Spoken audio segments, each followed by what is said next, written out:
This podcast is brought to you by Most Valuable Podcasts, leading the league in podcasting entertainment. What's up, everybody? Ricky Widmer here, along with the one, the only, Brandon Swanson. Hey. It's been 2 weeks since I've been able to say that. You know that? It's been 2 whole podcasts where I've been like, what's up? I'm here with not the one, not the only. I'm here with Sean. And Sean just rolls with it. There's one time he said, "Mi amo, Sean," and someone got mad at him for his Spanish, but I finally got to put a little gusto behind that one to start, because the one, the only Brandon Swanson is back in the building. You were not fired there, champ. No, I was not fired, and I also wasn't just sitting at home playing or watching Hollywood Squares. No, you weren't. You weren't. No, you I saw wasn't. that? Because Sean, before one of the podcasts, was watching Little Hollywood Squares. I know, that's why I brought it up. Okay. Because he has I think it was nothing the else last to one. do with his life right Well, now. you know, Sean, he does a lot for us during the day. He does a lot for us. He does. But apparently at night he needs to get a little bit more excitement going But on. what a day to be back there, Brandon, because you're coming back at the best time, because it is today. The combine is officially over. We've done our pre-combine. We've done our bus. We've done our sleepers for the NBA draft. And today we get to do our final big board of the season. So if you're new to a big board, what we do is we just go 1 through 25. We start at 25, go to 1, split it into 3 segments for you on YouTube, 3 individual videos.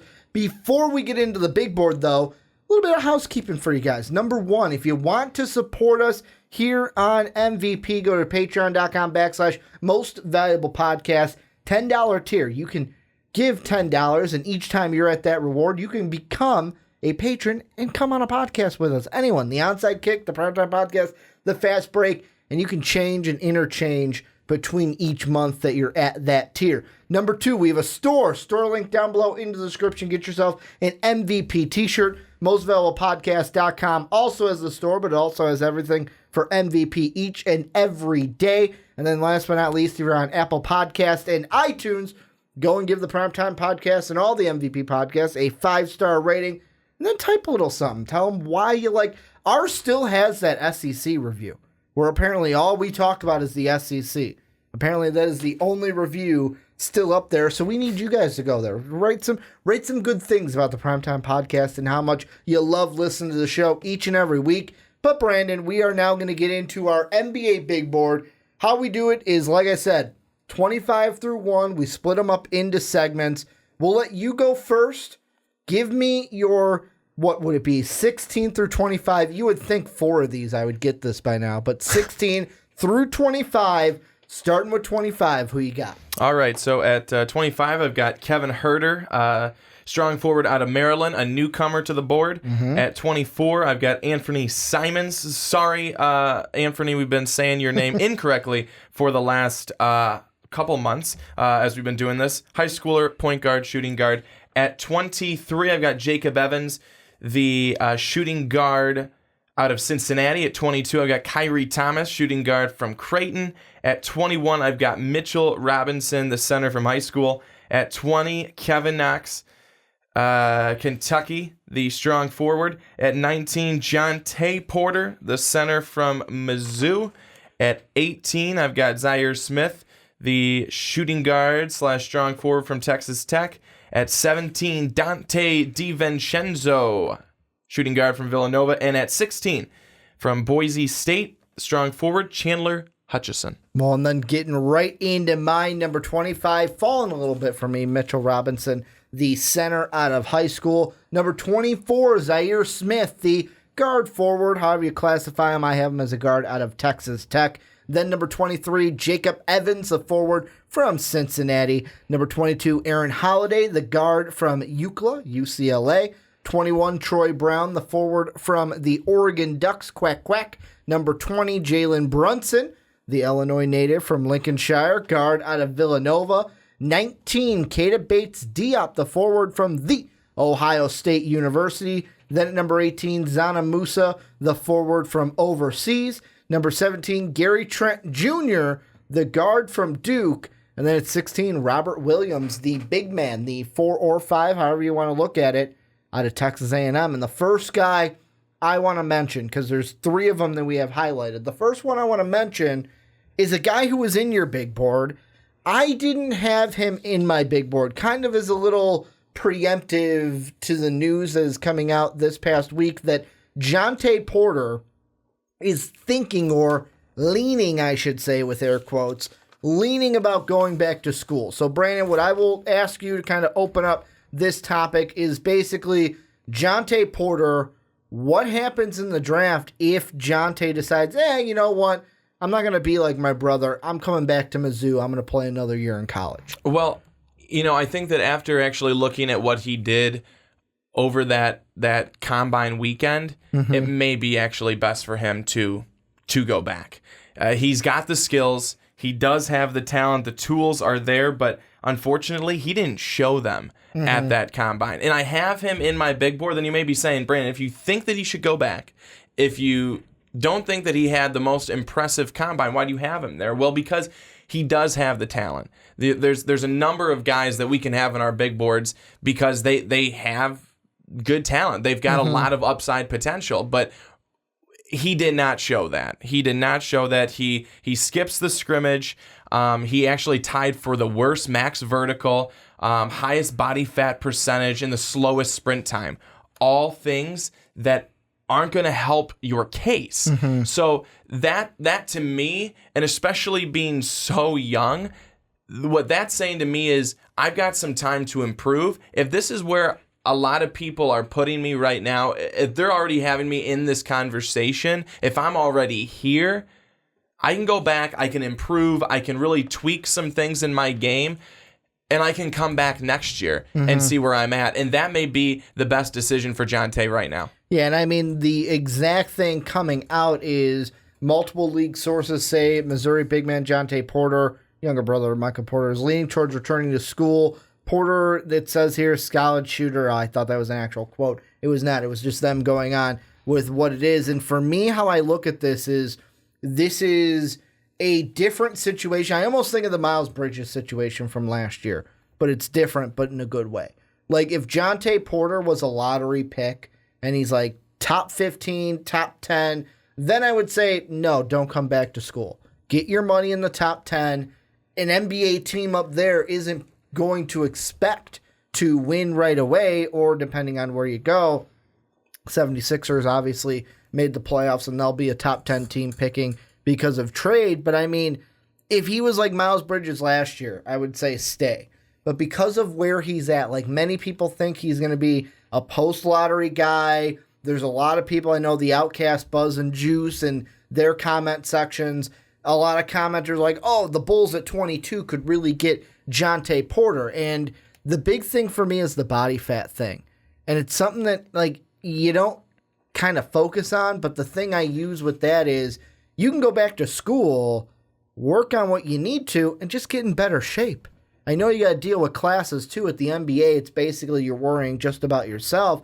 But that to me is like, you know what? I'm going to go back to school, get myself in a little better shape, work on what I need to work on, and then maybe I can be a lottery pick next year. Because really this year was his coming out party because of the injury to his brother. Yeah, and I think that, again, like with what you said, with what I mentioned, there's a lot of things that he can improve on. Why come this year? Why come this year where you're going to have to be trying to make those improvements in the NBA then, and it's much more difficult. Like the NBA, if you're there, like they expect you to be able to contribute now, most likely. But I think that, that's... he's got that option, and this it's not like he was a senior where he couldn't go back. I mean, you're young. You're still young, and it's okay to be able to go back and work those things out. And truly, better to do that in college than to do that in the NBA when you're already frustrated because you're trying to go out there and be the best you can every single day, but yet you're still trying to tweak your game, do this, do that, possibly huge changes, whether it's to bulking up, losing body fat, gaining muscle, all that kind of stuff. You can do that much more effectively, and I think kind of zero in on that kind of stuff in college as opposed to the NBA. Well, it's not just that. I think I'm going to use Joel Embiid as the kind of example. You take a guy in the top 5, it doesn't matter if he's not ready to play right away. You're kind of going to be like, okay, I took you in the top 5. I'm going to give you a little leeway to work on your body, work on your shot. And like with Joel Embiid, it wasn't immediately he was contributing. It took him a while to be the Joel Embiid that he is today. When you're a pick, a post-lottery, maybe I'm going to use the example, let's say you do go 22 to like the Bulls, then you're in a situation where it's like if you don't feel like you can compete to the level of where I can stay on the team, Jonte doesn't want to be a guy. Well, no one wants to be a guy where it's like, you know what, I'm drafted, and it's like, shit, I should have stayed in school, really working at this at that level. Now this team is bumping me to the D League, and now I've got to work on it in the D League. And then at that point, really to me, when you're in the D League, it's not impossible, but it's a huge hole to dig out of, because with that, I'd be like, just go back to school and come in next draft. And that's a huge blow to your confidence then, too. Mm-hmm. I mean, that does not help at all. And then you have that block that could be there mentally with your confidence. And if you aren't able to get past that, that's going to sink you, I think, for your entire then NBA or D League or G League or whatever league they want to call it these days career. And that can ruin a player. It really can. Well, and I mean, the thing I also wonder, and I don't know this, I wasn't at the Combine, but I wonder if a team at the Combine might have said something to Jonte, like, hey, you know what? Maybe it might be best for like, oh, maybe you should think about this, because on the flip side, the two of the guys that we have in this range, your guy at 16, Chandler Hutchinson, people are saying that he either, because him and Mitchell Robinson both left the Combine early. And usually when that happens, that means a team told them, we are going to draft you if we get to there. So they said, fuck it, I'm outie. I don't need to work for my draft stock. I'm locked right there. And with Hutchinson, people are thinking that it's either I want to say the Bulls are for sure at 22, and I think the Wolves are the other team. Bulls and Wolves were the teams that might have gave him a for sure that they're going to draft him. For Mitchell Robinson, apparently the Lakers were the team that's like, we're going to draft you with our first-round pick if you get there. So I wonder if a team told Jonte kind of the flip side of it, where it's like, hey, the thing that he was kind of getting from teams at the Combine was, whoa, maybe I might fall to the second round, and a team might not take me in the first. Well, and I think that's helpful, though, too. I think it's better for a team or officials or anything like that, having those conversations. And it's not a we don't want you. It's we want you at your best. Yeah. You're not currently at your best. Because it's an investment. It's a total investment. As much as the team wants to see the player be able to have a nice big payday because that's good for them, they get to know these guys. They know they're good people, all this type of stuff. But the team cannot put in a big investment to a guy because they think they're nice or they think that they have a good personality. They've got to have that, plus they got to have the skills on the court and then the body type too to be able to handle the NBA when it comes down to it at the end of the day. So I think that is good that they're possibly having those conversations with players, especially if they're players that are on the fence one way or another with how they could go when it comes down to it. Well, the next guy we'll bring up is Zaire Smith, and he's a guy that fell a little bit in mine because to me at the Combine, the measuring up, no pun intended, Zaire Smith didn't measure up at the Combine. No, you're right. Like when they did it, he checked in at 6'4", and that was like a 2-inch difference than what everyone thought. Everyone was saying, oh, he's a 6'6" forward, and it's like, oh, no, he's a 6'4" forward. So, I mean, to me, he's a guy that really kind of took a fall. Maybe it's like, oh, we can't think about him at the 3. At 6'4", I'm maybe thinking about him at the 2, but are you going to take a first-round flyer on a guy at the 2 like Zaire Smith? Like, Dave was even talking to us when it happened on the fast break, and he was like, yeah, this is a guy that I had at the end of the lottery, and now this happens. It's like, you know what? He's definitely not a lottery guy, and the question is, where in the late first will he now go? Well, I think that, again, you look at this is another young guy, 18 years old, was just a freshman at Texas Tech, a really good player. However, yes, he didn't measure up in terms of what you just talked about, but his max vertical was 41.5 inches. That was better. That was a little bit more positive, especially for measuring in at 6'4". he's got really good athleticism. This is a guy that we've seen be able to run and work both sides of the floor, have great energy on the court. Those are types of things that a team will be able to, I think, kind of build. I don't want to say build around in terms of he's their core player, but you can build off of that because of that energy, that type of athleticism, the skills that you bring. I think that, again, at 18 years old, you're certainly going based off of potential. You don't have everything right now. You're not the complete player that you're going to be come 5-10 years from now. So I put him at 18. I felt like that's around the right spot for him after what we saw happen that weekend in terms of, I mean, like you said, people were shocked. People were shocked that he was, quote unquote, like that small. So it's not necessarily a bad thing for him. He falls from, I think, where he would have liked to have been, but still a guy who's, I think, going to be taken. And the thing you got to think about also, it's both sides of the ball. Like, if you're 6'6", 6'7", all right, I can play you with the 3, and then in small ball lineups, I can slide you over to the 4, and you can defend a 4 if not.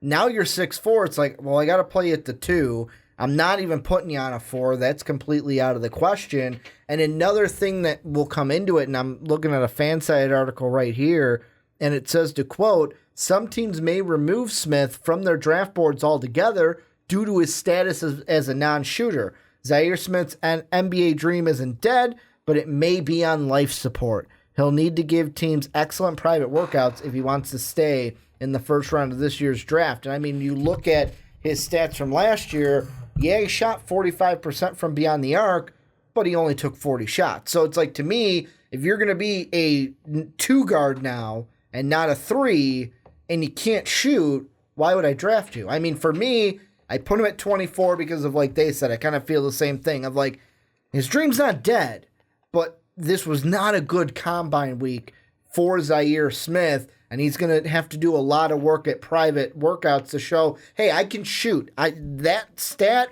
I can shoot. I just need more opportunities and maybe feel more comfortable in my shot. It's not just that as a shooter either, though. That's been one of the knocks against him. Oh my gosh! I mean, beyond. I mean, that's. I mean, if you look at what's going on in the NBA right now, and when I say the NBA right now, I mean like the playoffs. Yep. I mean, what you're looking at are shooters. Yep. Shooters are winning the games. Shooters are winning the games, and we can get back to that later on because I'll have a point on that later too as we go farther in this big board. But it's also his ball handling ability. You know, he needs to get stronger with that, more confident in that, being able to move the floor and drive and everything like that. You add that with shooting ability, you're looking at a possibly questionable player. I hate to say that, but a team isn't going to take, again, a guy and just kind of, we'll take a flyer on this guy. You're not going to do that. So I think that it's important, like you said, for him to have some strong showings for individual teams themselves. And, hopefully he'll be able to grow in terms of those kind of 2 areas. But those are biggies. Those are big ones. Well, and the last guy we'll mention and kind of talk about is the guy you had out of Maryland at your 25 spot. Yeah, so Kevin Huerter, and I know that some people may still be wondering who he is, but you shouldn't be if you were paying attention to the combine. Some people may be saying, like, Brandon, what are you doing? He's a second-round talent at best. Like, there may be some out there that think that. Well, they can go ahead and think that, and he may very well be, but this was one of the biggest guys to move up draft boards on that combine weekend. He was one of the biggest winners from Chicago that weekend. He impressed in the scrimmage. He had a really, I think, a good highlight reel for his shooting, for his passing ability. 2 great things a team want to see. He also, I think, wooed people with his athletic skills and his testing. 38 inches in the max vertical, a top 10 in lane agility, shuttle, run, and sprint. Now, this is another guy who could potentially, based off of, again, are they because they're still able to. I mean, we just talked about a minute ago. They're still able to go back if they want. The only thing is, Like John Tay, the reason why he can pull back, if they've signed an agent, then no, they can't. I'm not sure about Kevin Herter, but I can tell you that DiVincenzo came in not signing an agent. But I can tell you with Herter is that this is a guy who already has, I think, really impressed this offseason, and with what he did at the Combine. If he went back to Maryland, just a sophomore, if he went back for his junior season campaign, I could see him, being a mid-rounder or, in the 15s or something like that come next year if he's able to build off of what he did. But he also may want to try and stick it out and stick around here because he is so close. Me having him at 25, other people probably having him in the 30s or something like that, which isn't terribly far off. Well, and the thing that I look at, and I want to pull up one more guy before I kind of go and make this. Okay, I will go ahead and make this comparison. The thing that I kind of look at is, and I feel like there might be some people that say, Ricky, you throw this comparison out a lot. Don't look at the player I'm comparing him to. Look at what that player does for a team and how he can fit that role, how Kevin could fit that role on a team. When I looked at everything that he brings, so he's 6'7", he's got good wingspan, he's a guy that can defend on the perimeter, can shoot from the perimeter. He's basically your Klay Thompson. Yeah. He can do everything. Like, he's not going to be exactly Klay Thompson, but if you're sitting there as a team, late first, early second, even if he's there mid-second, you can go ahead and take him if he's there, and he can develop. You'd have to develop him, but you could basically develop him, put a little meat on them, because really he's like 180, I think, and like Klay Thompson is like 215. So you got to add some muscle to Herter. But I mean, you add that muscle, you develop him right, he could do everything that you need that Klay Thompson does. That one where it's like, hey, you know what? Maybe it's a team that drafts Trae Young, and then in the second round they have a pick, they take him because it's like, you know what? We're going to develop him to kind of be the guy to be next to Trae Young in the future, where, hey, maybe we have a point guard that isn't really the best defender, and we can have him out there and develop him into our main guy to say, hey, you're going to lock down this number one defender. That's more of the Mikal Bridges side of it, but I feel like Herter could be a good 3-and-D guy for a team and be kind of a budget Klay Thompson. Yeah, it's not a bad idea, and kind of what you were saying with Trae Young, bringing another guy kind of after him, to kind of pair him there. I don't think that's a bad idea. But this with Kevin Herter, and again, there aren't necessarily a ton of things. I'll put the spoiler out there now. Not a ton of things that changed in my big board, but this was probably one of the biggest things of having him coming on. But I couldn't leave him out after everything that he had done, which seemed like everything went right for him at the Combine. I couldn't leave him out of it just because I felt like he had such a jump from a guy that we hadn't talked about. We hadn't mentioned his name. We hadn't mentioned Maryland.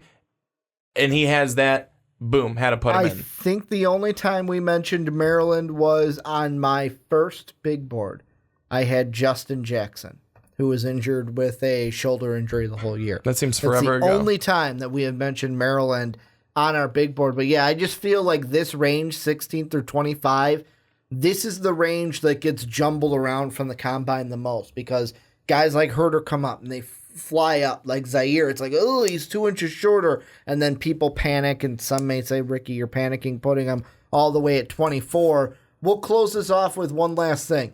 Who's one guy in this range that we didn't talk about that you're like, you know what? I just want to kind of blow some steam up his way and kind of prep him up a little bit, give him a little bit of a spotlight.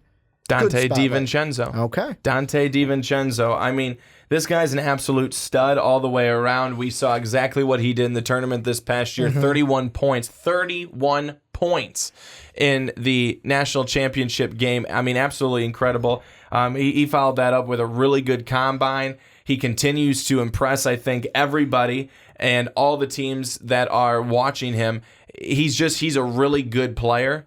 He's a really good player. And I think that this is the type of guy who is going to find himself a role. I'm not sure what role that's going to be on an NBA team, but he will find one. And who knows? He could end up being a six-man for the NBA because, I mean, what perfect energy to have coming off the bench. You could pour in 12, 15 points, whatever that might be, that would be awesome. Or he just becomes the next Ryan Arcidiacono and plays for the Bulls in garbage time. There you go.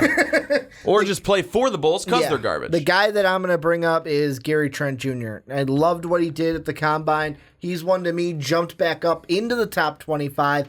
I'm not quite sure he gets drafted in 16 to 25 when it's actual mock draft time, but I mean, for me, I like what he did. I like what he does, and another Duke guy to put up there along with him, Grayson Allen, Duval, obviously Bagley and Carter up at the top of this. But this is where you guys come in. Let us know what you guys think down below in the comment section. Some of the guys we mentioned, some of the guys we didn't, and who are your big jumpers into your personal big boards from the Combine this past week. Let's move on, though, into the next part of our big board, 6 through 15. But, Brandon, as you know, as they probably know by now, we don't start at 6. We start at 15, going from the bottom, kind of inching our way up the big board ladder all the way to the tippy top. Start with your 15. Take us through 15 through 6. All right, 15, Ricky, starting it off with Colin Sexton from Alabama, the point guard, shooting guard. At 14, DeAnthony Melton from USC, point guard / shooting guard. At 13, Shai Gilgeous-Alexander, the point guard from Kentucky. At 12, Robert Williams, the center from Texas A&M. At 11, Lonnie Walker, the shooting guard from Miami. At number 10, Miles Bridges, Michigan State. Strong forward, power forward. At number 9, Wendell Carter Jr., center from Duke.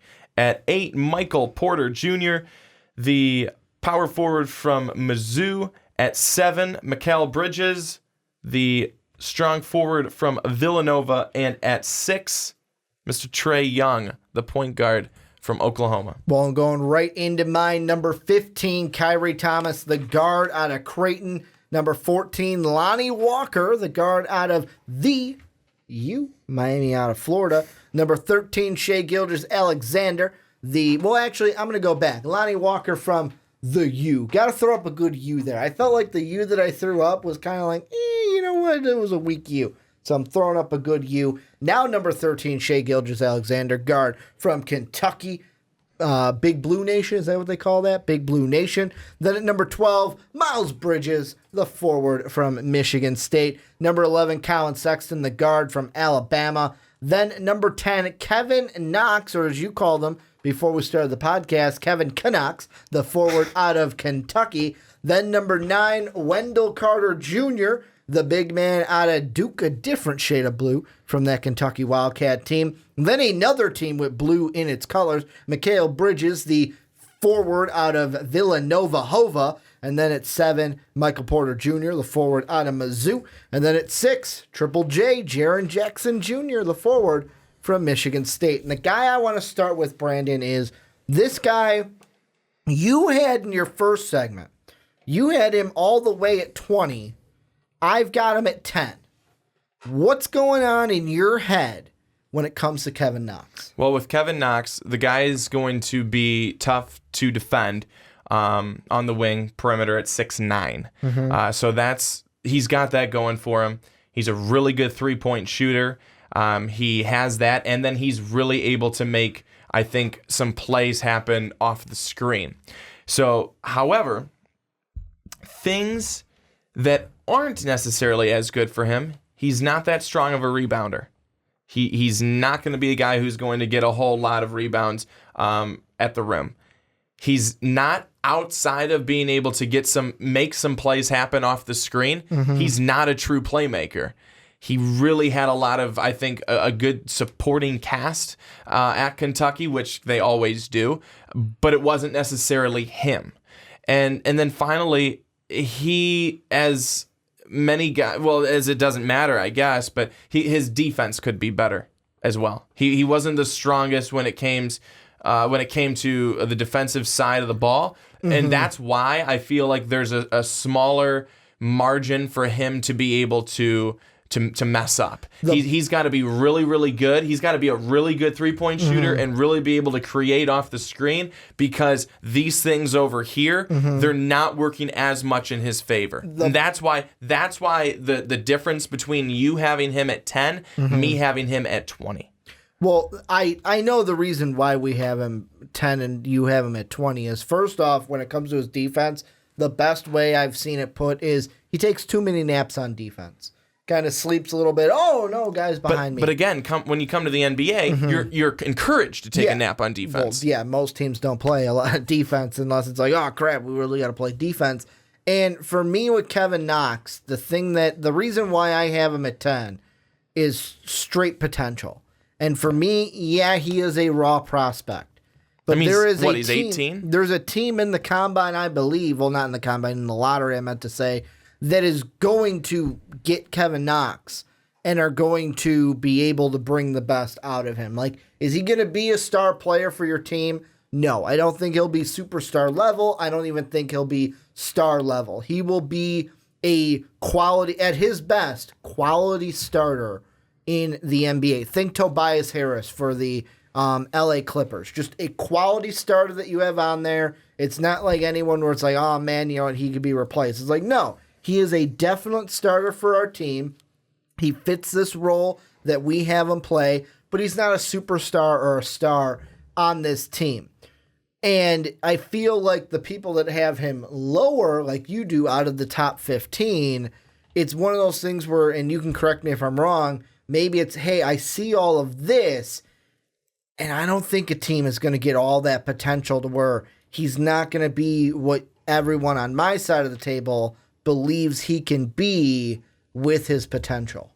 Yeah, I think that, again, it's, we always mention it. I know I always do, because I always want to be, and especially for our loyal viewers, is a lot of times they'll ask us questions. Well, why are you doing that? Well, why are you putting him there? Well, why are you putting him there?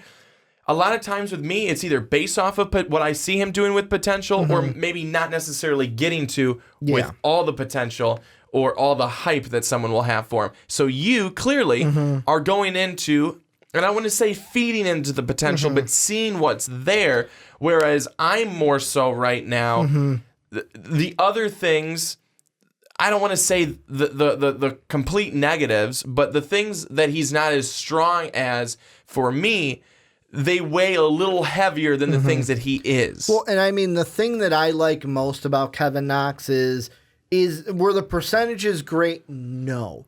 But it's one of those things just percentages. Where I know they're just percentages, but I mean, the percentages weren't good, but when it came to being a spot-up shooter, when it came to coming off of screens as a shooter, was he perfect? No. But I felt like, all right, there's enough there to where an NBA team could look at that and work with that. And, like, the way of him as a scorer, it's like, you know what?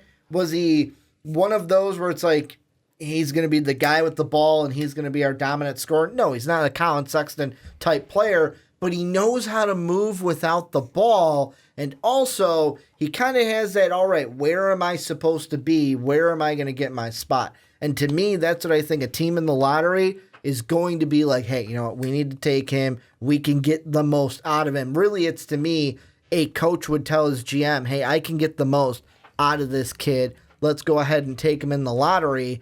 That's why I have him in the top 10, although the defense does need a little bit of work. You know, he's not the best. Like, he settled for a lot of mid-range jumpers. Can you kind of extend him more out in the 3-ball range in the NBA? That's going to be kind of wait and see on that one. Well, that's the point that I was going to bring up a little bit too, is that if we just want to talk NBA, which is all we really need to, because that's where you're going now, that's where you're headed. Now.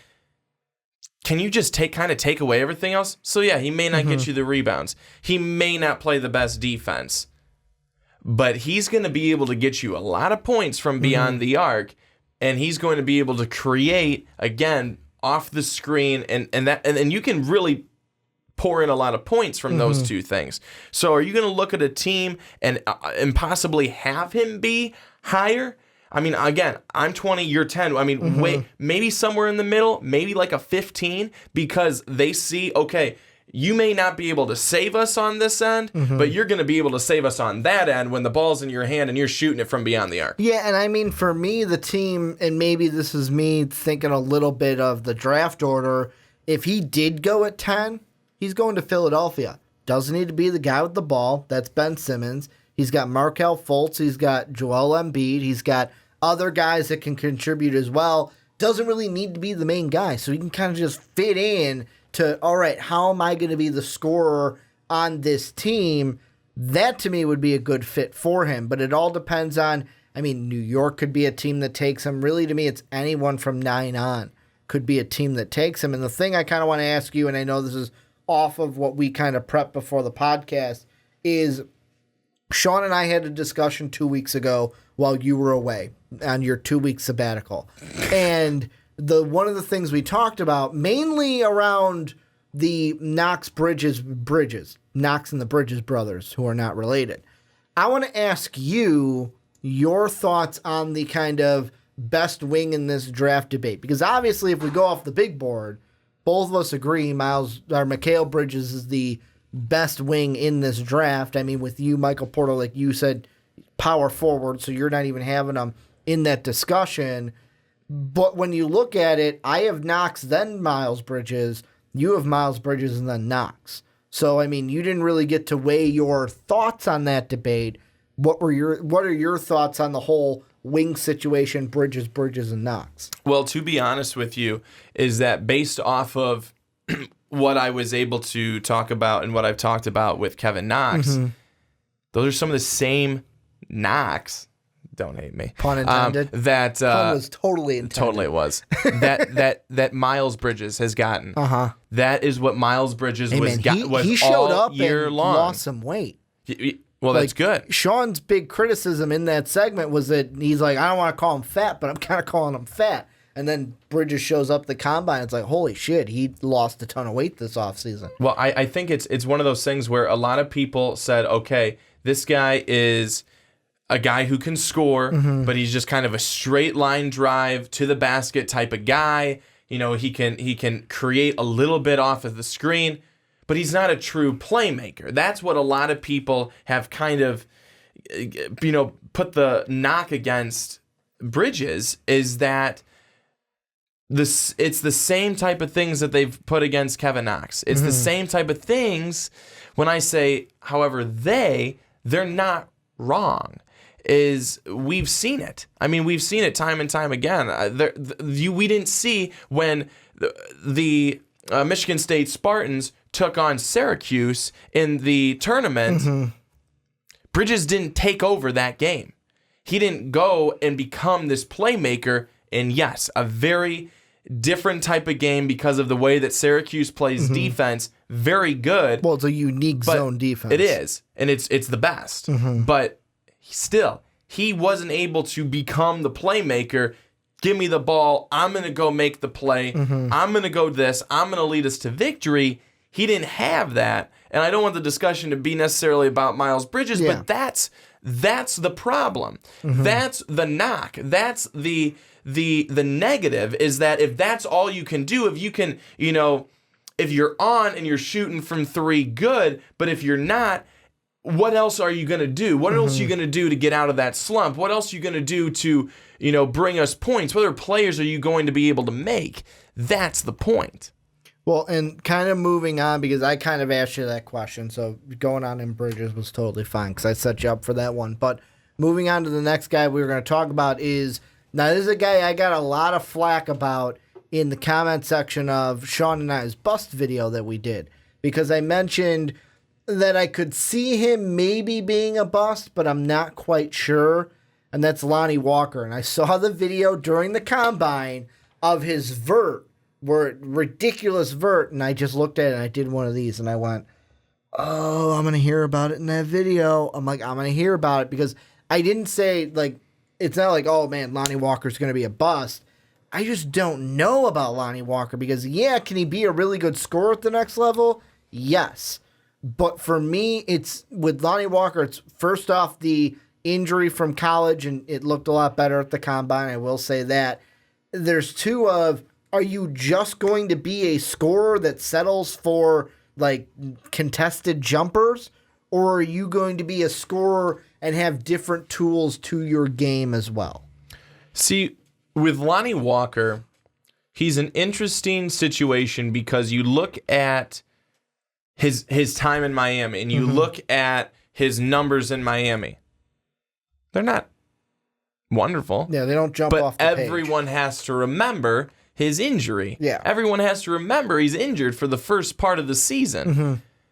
And I don't think that he was able to show every single thing that he had. He didn't showcase everything. But what he did do is he did showcase a lot of really, really good things come combine. And like you said, his 40-inch vert, and then he was second in the shuttle run, third in the sprint.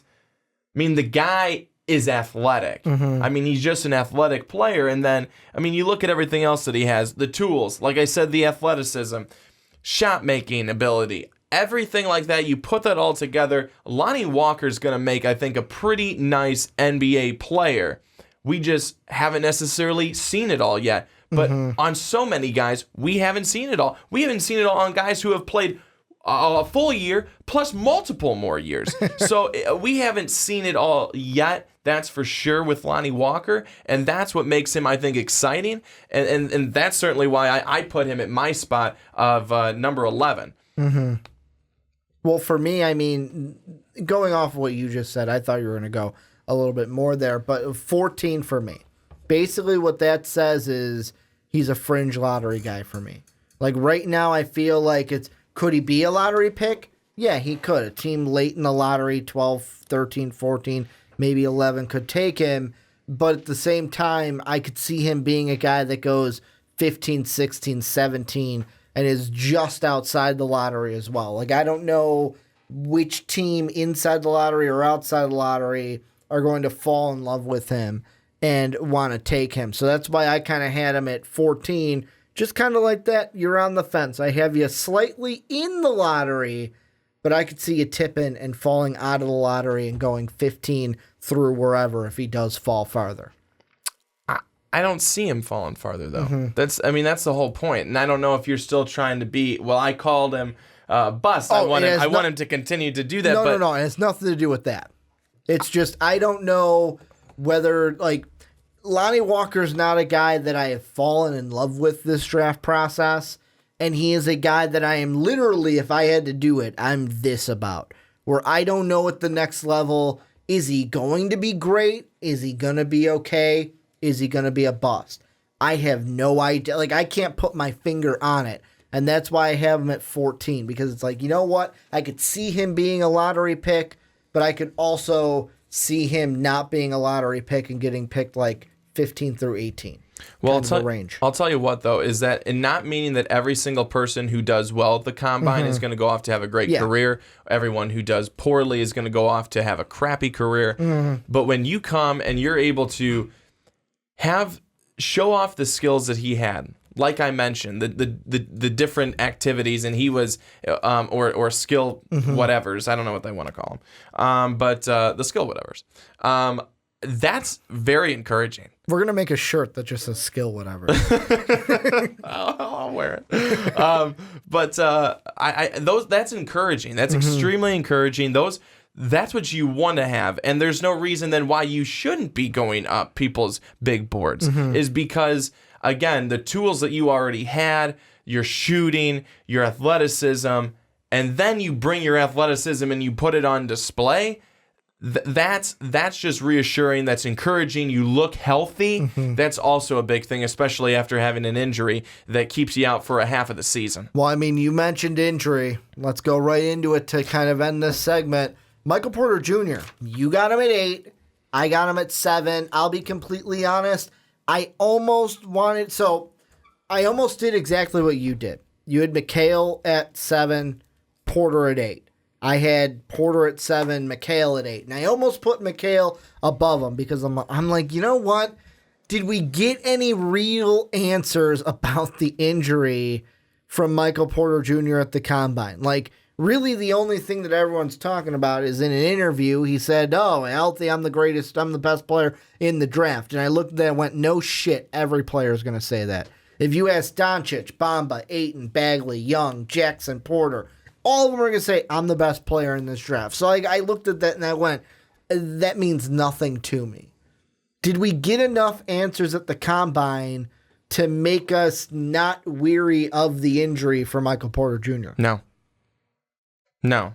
But you also didn't. But For a second, I was like, please elaborate. Don't just say no. No, I'm done. I'm done. No, I don't think so.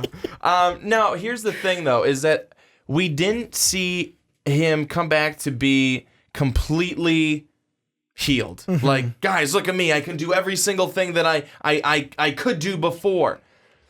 But also the thing is that he didn't do anything, and maybe this is an injury, but you have to almost think it might be, is that he didn't reassert himself as being a top 5, top 3, or even, in his mind, the top pick in this draft.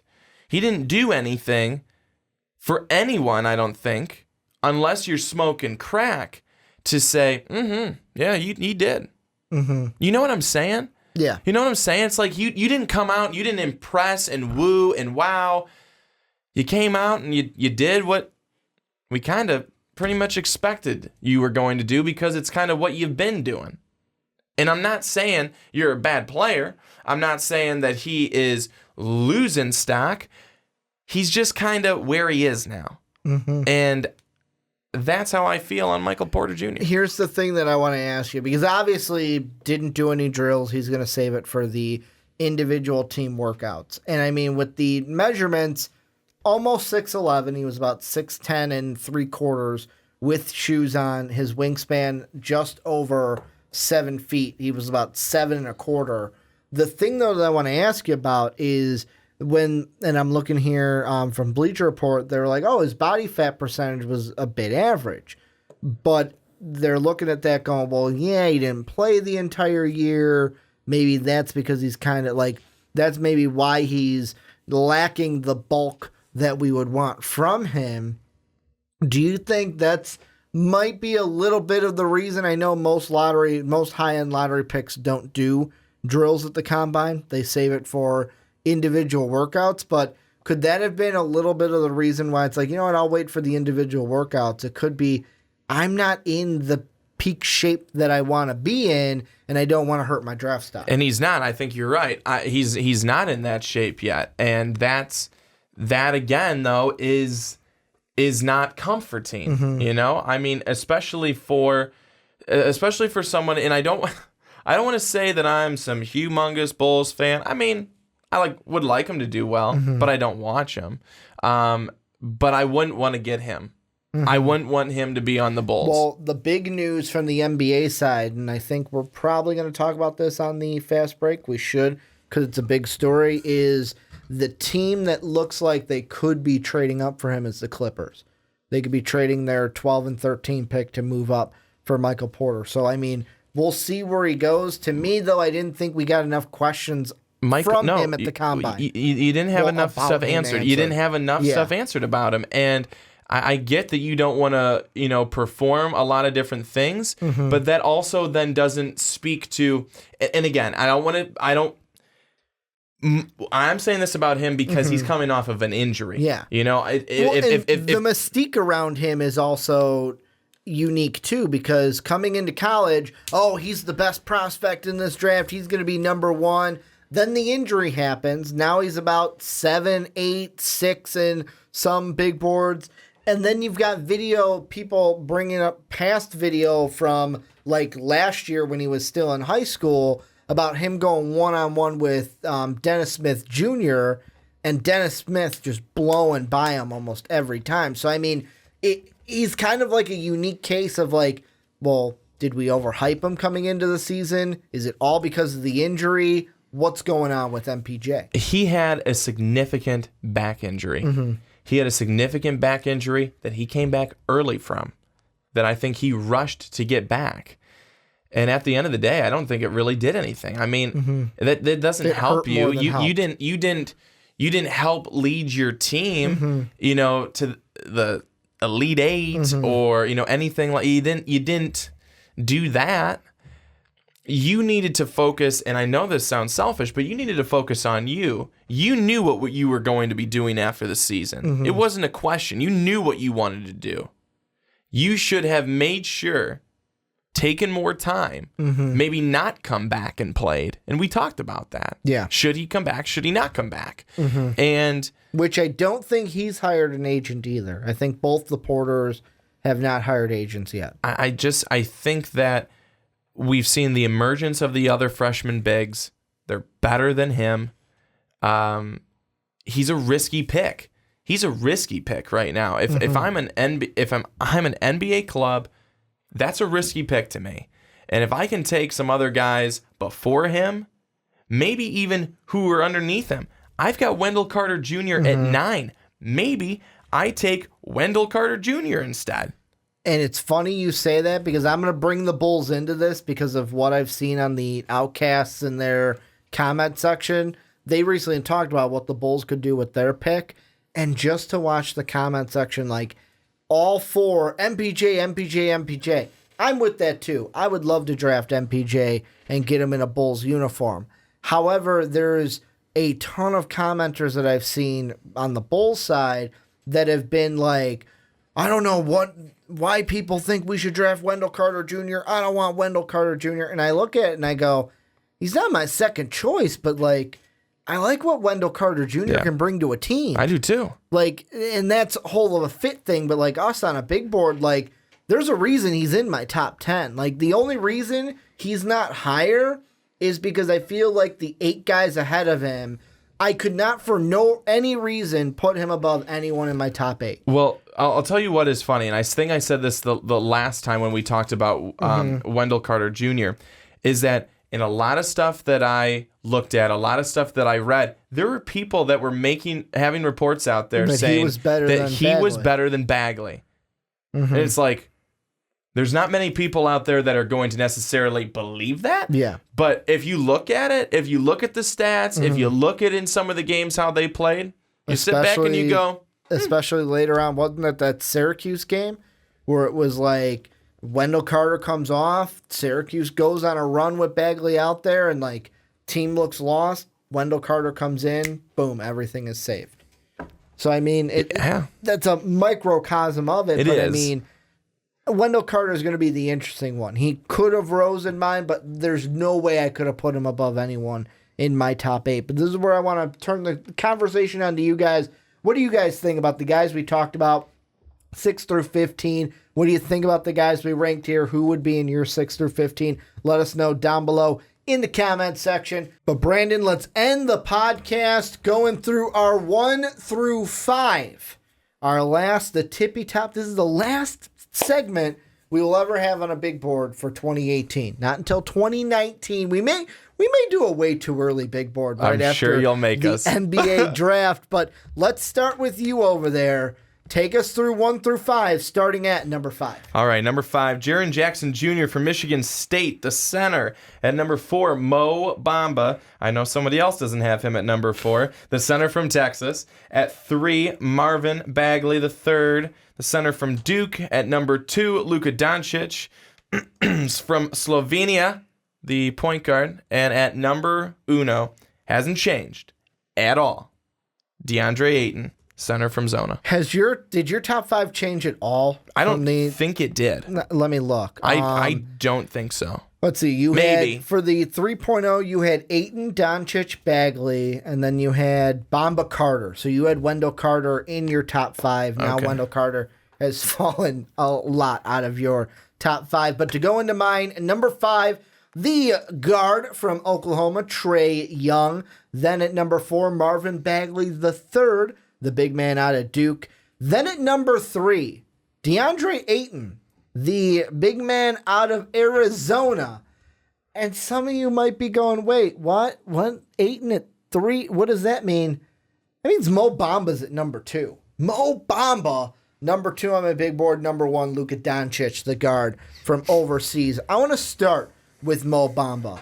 Had a ridiculous combine when it came especially to the measurements. Not only is he a 7-foot center, I believe he set a record for this. He has a 7'10" wingspan, Brandon. 7'10". What are you thinking about Mo Bamba coming out of the combine? Well, Also, don't forget that people are falling in love with his personality too. They're just I loving it. You already are there. I was well ahead of that train. I saw that jump interview, and I was like, I wouldn't be mad if the Bulls traded both their picks to move up for Mo Bamba. Would not be upset whatsoever. Here's what I think, and the last time that we talked about Mo Bamba, I really want to stress that, is that this guy is probably the best shot blocker in this class. Yep. I mean, I think you could pretty much say almost hands down. And his defensive ability, it's golden. The last time we were talking, we talked about why is it that people say you can't build around a defensive guy. We got some comments. We got some people to chime in on that, and I thank you. It makes sense. It makes sense why. It makes more sense why. But this is a guy that if he could just, I think, refine his shooting a little bit, refine which he's already doing. His mid-range jumper just a little bit. He's already got a soft touch at the rim. This guy can be really special. You know what? I've already said it. And basically me putting him at number 2 is, one, putting my money where my mouth is, and number 2... How much money are you putting? We got a comment in, I can't remember if it was a Fast Break or a Primetime podcast, but I've said this before, that first off, I feel like his ceiling could be an Anthony Davis type player, a player that can get it done defensively, can get it done if he develops an outside shot, can be a guy that, I'm going to hit it from 3, I'm going to hit it from mid-range, I'm going to have that light touch at the basket closer in. Now, the thing that I've gone in and I've said that, hey, you know what, he's, to me, 5-10 years down the line, we're going to be looking at this going, man, Mo Bamba was the best big in this draft. And we had a comment, and that comment, I can't remember who it was, but they said, why, like, if Ricky's saying he's going to be the best big 5-10 years down the line, why doesn't he have Mo Bamba as his top-ranked big in the big board? And I saw that comment, and I went, you know what? He's got a point.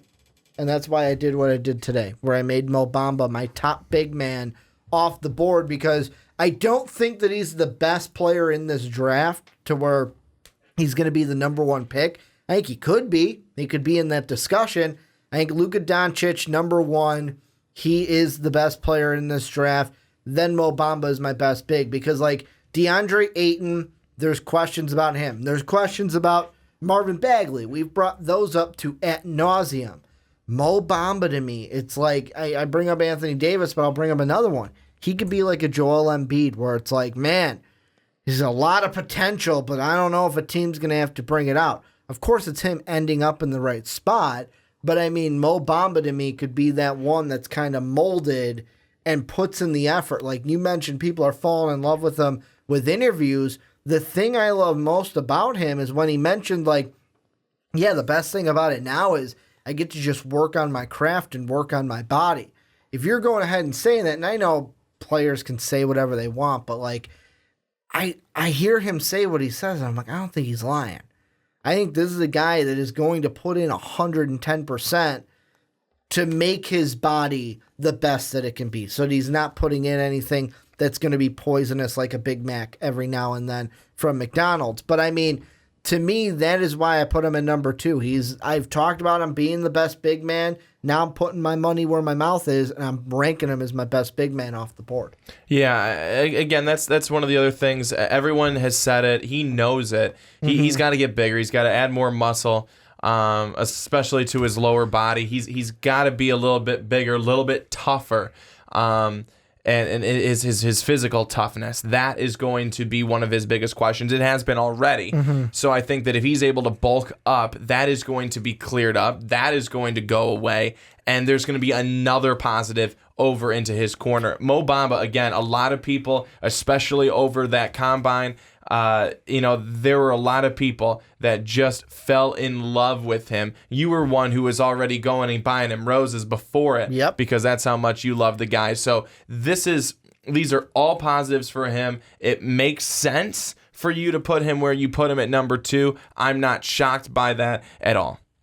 Here's the next guy I want to bring up. And this is a guy that, just to kind of say where we thought he might be and where he was, all right, the Ringer did change it. So they changed his height. So Trae Young, he's a guy that took a lot of flack at the combine, kind of almost the same reason why we talked about Zaire Smith, was when it came to the measurements, Trae Young was, I believe, 2 inches shorter than everyone thought he was. Like, 6'3", 6'3".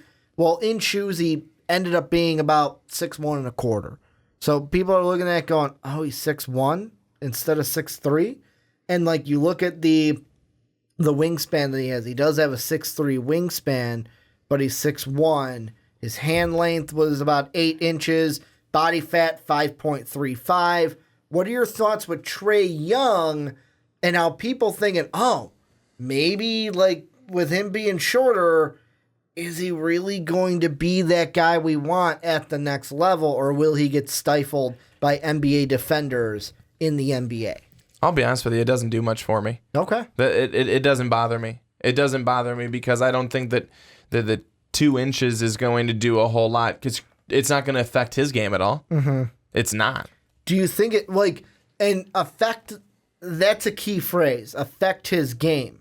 Could it affect him, though, with an NBA-type defender? If someone does, basically, I'm going to put the situation, if someone does what the Clippers did to Lonzo Ball at the beginning of the year, of, all right, young rook, we're going to put Patrick Beverley on you, who is basically our defensive specialist at the point guard position. If a team does that, does this height difference make a big difference in your mind that, like, oh, maybe a guy who's an elite NBA defender might be able to shut down Trae Young now at the next level? He'll just have to shoot it from farther, which he's got to cross half court, though, first. Which he doesn't mind doing. But no, I think that maybe he just has to get a little bit more creative then with his shot and shot selection.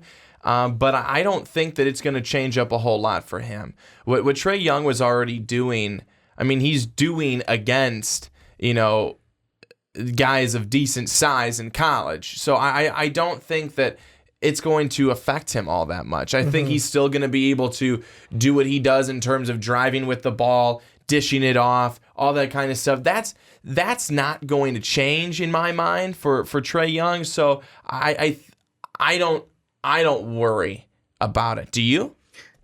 It's a little bit of a worry. And the reason why is, I say kind of, because it's not like, oh my God, his draft stock is dead in the water. I would still take him top 5 if I was a team that needed a point guard. But the thing I look at is, and I'm gonna make the side-by-side comparison again, because we've done it this far. Why stop now? Look at Steph Curry, who everyone wants to compare him to. Steph Curry's 6'3". So it's like, what if Steph was 2 inches shorter? Would Steph still be Steph? And that's a question will never be answered. That's a hypothetical what if. But I mean, now I'm looking at the Bleacher Report article, and their exact quote is, Young's combine measurements show he doesn't possess the prototypical physical traits, though. Is that true? Yes. Like, you want your point guard to be, even like Steph at 6'3", people are going, maybe about 6'4". Can we have him at 6'4"? That would probably be ideal. But I mean, having the smallest wingspan, having the 6'1" height, it's not dead in the water, but I look at it and I go, all right, you're behind the 8 ball. And it's going to be one of those things for me where it's like, how do you overcome this? This is one of those things where it's like, life is throwing you lemons. Are you going to make lemonade out of it, or are you just going to take that bag and go home and not make anything out of it? Trae Young, to me, will be that player that makes lemonade out of those lemons, because that's the type of player he is. He will find a way, in my mind, to overcome this and succeed at the next level. Is he going to be a superstar? I don't know. We're going to have to wait and see. But the thing that I like most about him is what I've been saying the entire time. He's got the shooting. Like, people say, oh, he's a volume shooter. Yeah, that's because Oklahoma had crap around him. Like, I use that Rhode Island game as the example, and I know it's only one game, but it was the perfect game. I'm just going to shoot it because whenever I pass it to a teammate, it goes out of bounds. Screw it up. The ball doesn't help us if it goes out of bounds. So if it misses, at least I can say I put the game in my hands. I know exactly like what that mindset would be.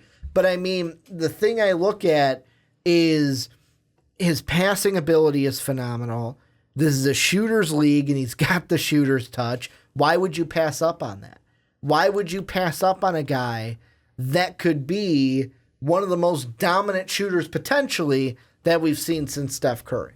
Like, I wouldn't do that. If I needed a point guard or had a need for a point guard, I would be taking Trae Young in the draft. I'd be taking him top 5. But what do you think about that? Is there anything that you need to add to that? Well, I just wanted to say again, maybe I am not as worried as I should be, but I agree with you a lot in terms of Trae Young is not the type of guy who, if there is a challenge, he's not going to just let that affect him. Yeah. At least not in a negative way. He'll let that affect him in a positive way. He'll go and he'll change it. He'll be better. He'll be craftier. He'll, maybe we'll see him have to, drive a little bit more, which isn't a bad thing. So I think that, that's, again, to me, it's still not, I haven't seen him yet, again, obviously, in NBA action. None of us have. But, if we do, and it seems to be like, oh, but then there maybe it's not even a cause for concern, but maybe then you have to change something. But until then, I'm gonna continue to say no. I don't think there's really any issue there. Last thing I want to bring up in this top 5 has to do with the guy I have at number 1, the guy you have at number 2, and that's Luka Doncic. We were originally going to mention this on the fast break, but then everything came out with the Suns trade rumors, the Grizzly trade rumors, plus Sean's a guy where I'm going to flat out say it. Sean said it's a smokescreen. We don't have to worry about it. And although I agree with him that I do believe this is a smokescreen, there's nothing really to read into it, I want to kind of throw out, for the sake of argument on this big board, a kind of what if. Because last Friday, the 17th, ESPN released an article, and it said, Luka Doncic undecided on joining NBA next year. And here's the exact quote from Doncic. He said, I'm not sure if these are my last 2 games in Europe. We have yet to make this decision, perhaps after the season. Now, Sean's on this side. I also am on this side of, this is just Luka Doncic saying, you know what, I don't want to take anything away from my Real Madrid team that I'm playing with. I don't want to be a distraction to this team. That's why he said that. But what I want to ask you is not whether he will or won't he come over. What I want to ask you is, what if the situation is he won't come over? He's not going to make his decision. Let's say, for the sake of argument, he pulls out of the draft completely. Says, you know what, I'm not coming over to the NBA. I'm going to stay in Real Madrid another year. Or just says, you know what, I'm going to stay no matter what, and you can draft me knowing that. Kind of a Ricky Rubio situation. When he was drafted, Timberwolves drafted him, and he stays overseas. How do you think that would affect the draft if Doncic said, I'm definitely not coming over next year to the NBA? Is Trae Young going too? Do you think? Is Trae Young going too? Someone's going to need. Doncic is that point guard that people are looking for. Do you think Trae Young then slots right up? I don't necessarily know if that's the case. Or do we see the run of big men at the top? People are going to look at, okay, they if they need a shooter, they need a point guard, and all of a sudden, what's his face? Doncic is gone. Does Young come right up because you're the next best point guard on their list? Okay, that guy's gone. Cross him off. Trae Young, you're up. Maybe. It's interesting. This is an interesting topic for me because, like I said, don't think it's going to happen. But, I mean, bringing in a little bit of the NBA side into this kind of topic is that there's also articles that there's, first off, the Suns that are at number 1, they're not sure what they're going to do with that pick. Are they going to take Doncic, Doncic is the coach at Phoenix now, who just got hired from Utah.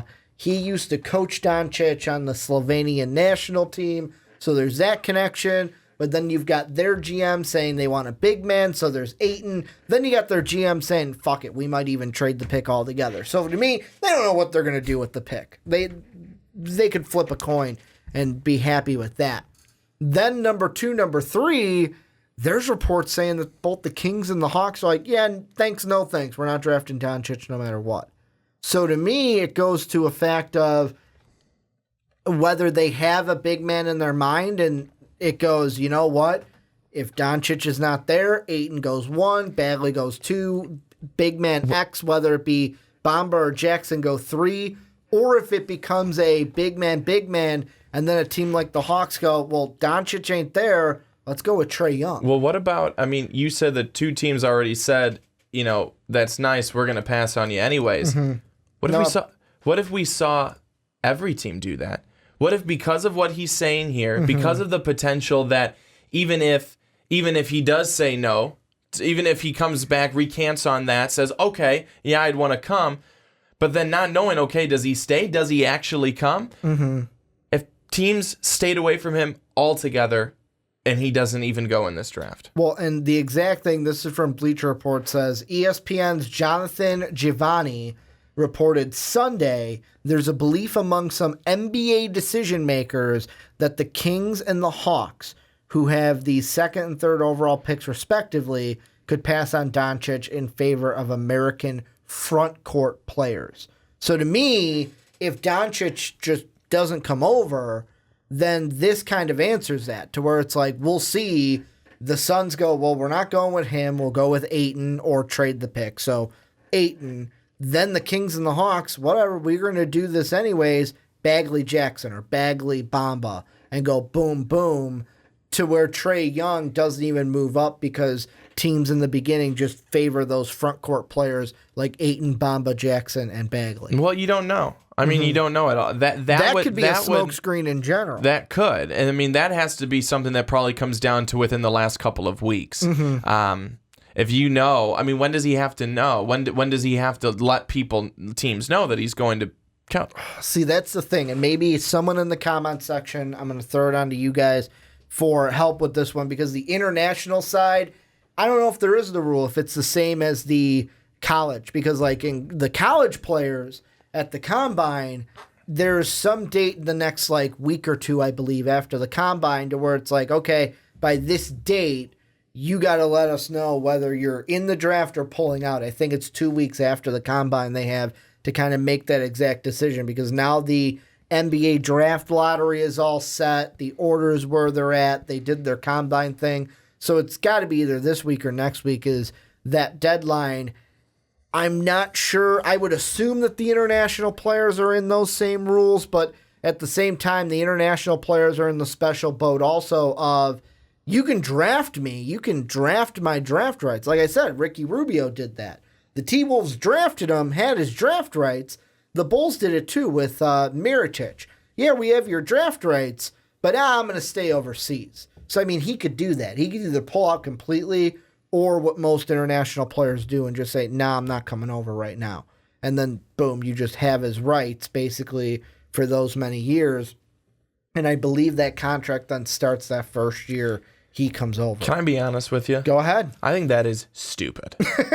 Why would you want to draft an international player then because of all that BS? Some guys do it. I wouldn't do it. Some guys do it. I know that the 2 that I'm thinking of off the top of my head were Rubio stayed overseas for a little bit before coming over, and then you had Nico, because one of the guys we knew in college was always like, oh man, wait for this guy. It was how'd we say it back then? Morodic. Oh, this guy Morodic's gonna come over. And then we find out it's Mirotic. But any final thoughts on any of the guys in the top 5? We didn't talk about Bagley, Ayton, Jackson. No.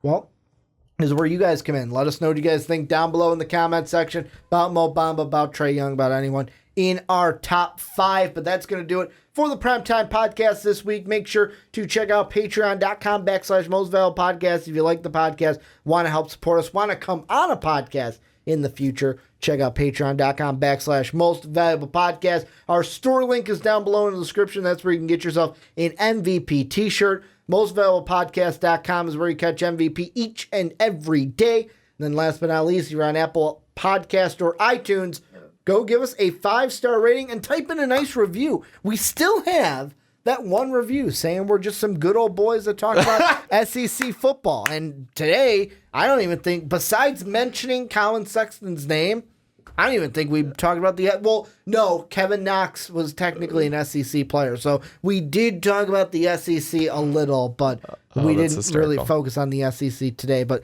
thank you guys for watching, either if on YouTube or listening on podcast services around the world. But as always, have a good day, everybody.